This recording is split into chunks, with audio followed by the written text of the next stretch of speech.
السلام علیکم، میں محمد جنید قادری، ناظم اعلیٰ خوشبو حسان پاکستان نعت کونسل سٹی رحیمیہ خان آپ سے مخاطب ہوں۔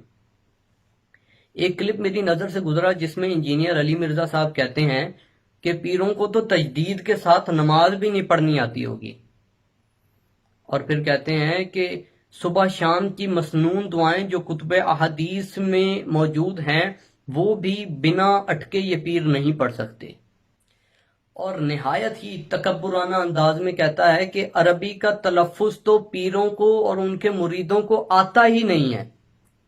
یہ ذرا ویڈیو دیکھیں اور اس کے بعد غور کرتے ہیں کہ کیا مرزا صاحب کو دیکھ کر بھی قرآن پڑھنا آتا ہے؟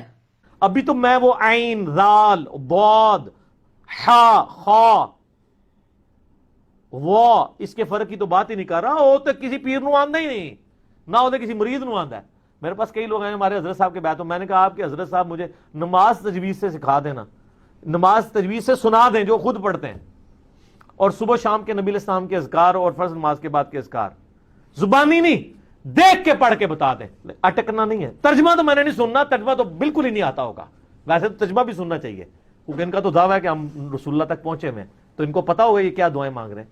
یہ عربی نہیں صحیح پڑھ سکتے، پرونونس نہیں کر سکتے۔ میں ترجمے والی بات ہی نہیں کرتا، ترجمے والا مسئلہ کوئی اتنا بڑا نہیں ہے، اتنی عربی ایک مسلمان کو سیکھنی چاہیے پرونونس صحیح کر سکے۔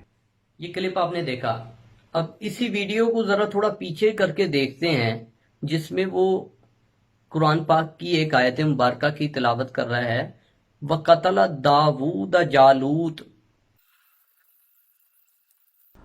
وَقَتَلَ دَاوُودَ جالوت، قتل کر دیا داود نے جالوت کو، جبکہ قرآن میں اللہ پاک فرماتا ہے وَقَتَلَ دَاوُودُ جَالُوتَ کہ داؤد علیہ السلام نے جالوت کو قتل کر دیا۔ جبکہ جو مرزا صاحب نے پڑھا یہ زبر اور پیش کی ہیر پھیر سے ترجمہ ہی بدل جاتا ہے، اب بنتا ہے معاذ اللہ داؤد علیہ السلام کو جالوت نے قتل کر دیا۔ اب سورہ ہجر میں اللہ پاک ارشاد فرما رہے ہیں نبئ عبادی انی انا الغفور الرحیم، جبکہ مرزا پڑھتا ہے نبئ عبادی انی معاذ اللہ۔ اللہ تعالیٰ نے فرمایا نا سورۃ الحجر میں نبی عبادی انی انا الغفور الرحیم۔ اب دیکھیے مرزا پڑھ رہا ہے سورہ نساء کی آیت جس میں فَلَيُبَتِّكُنَّ کو پڑھتا ہے فَلْيُبَتِّكُنَّ، اور اسی آیت مبارکہ میں آگے آتا ہے فَلَيُغَيِّرُنَّ، اور اس کو پڑھتا ہے فَلْيُغَيِّرُنَّ۔ وَلَآمُرَنَّهُمْ فَلْيُبَتِّكُنَّ آذَانَ الْأَنْعَامِ وَلَآمُرَنَّهُمْ فَلْيُغَيِّرُنَّ خَلْقَ۔ اب آئیے، یہ جو اپنے آپ کو عربی کا ماہر سمجھتا ہے اور دوسروں کو چیلنج دیتا ہے کہ تلفظ کے ساتھ نماز بھی نہیں پڑھ سکتے، وہ اب حدیث مبارکہ پڑھ رہا ہے۔ حدیث مبارکہ میں الفاظ آتے ہیں لا یتحم، اور اس کو پڑھتا ہے لا یتخم۔ لا یتخم فی الحدیث عن رسول اللہ صلی اللہ علیہ وآلہ۔ اس کے بعد مرزا صاحب کو احساس ہوتا ہے کہ وہ تو غلط پڑھ گئے ہیں، اور اس کے بعد دوبارہ پڑھتے ہیں لا یتحم، وکان معاویۃ لا یتہم فی الحدیث، پھر بھی غلط پڑھتے ہیں جبکہ الفاظ ہیں لا یتحم۔ جی تو آپ نے یہ دیکھا کہ یہ وہ شخص ہے جو بڑا مغرور ہو کر پیروں کو چیلنج کرتا ہے کہ کسی پیر کو عربی کا تلفظ نہیں آتا، جتنی عربی ایک عام مسلمان کو آنی چاہیے وہ بھی ان پیروں کو نہیں آتی۔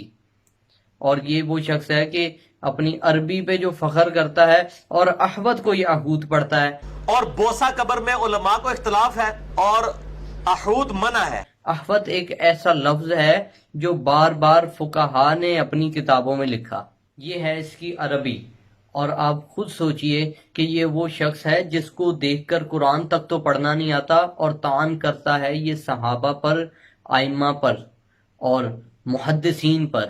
باقی رہی بات آپ کے چیلنج کی کہ پیر جو ہیں وہ ٹرانسلیشن تو دور کی بات، وہ عربی کی عبارت بھی بغیر اٹکے نہیں پڑھ سکتے، تو یاد رکھیے کہ الحمدللہ ہمارا ہر مستند پیر عالم دین ہوتا ہے، بہت سے پیر مفسر قرآن ہیں، بہت سے پیر شیخ الحدیث ہیں، بہت سے پیر مفتی ہیں، اور الحمدللہ ہمارے مرشد سید مظہر سعید کاظمی دامت برکاتہم قرآن پاک کی انگلش میں ٹرانسلیشن کر رہے ہیں، اور آپ تو کنویں کے مینڈک ہیں، اپنے کمرے میں بیٹھے جو مرضی باتیں کرتے رہیں، آپ کو کیا پتا کہ باہر کیا ہو رہا ہے۔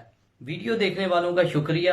یہ منافق شخص اسی طرح اپنے کمرے میں بیٹھ کر مغرورانہ باتیں کرتا رہے گا اور انشاءاللہ اللہ رب العزت اس کا غرور توڑتا رہے گا.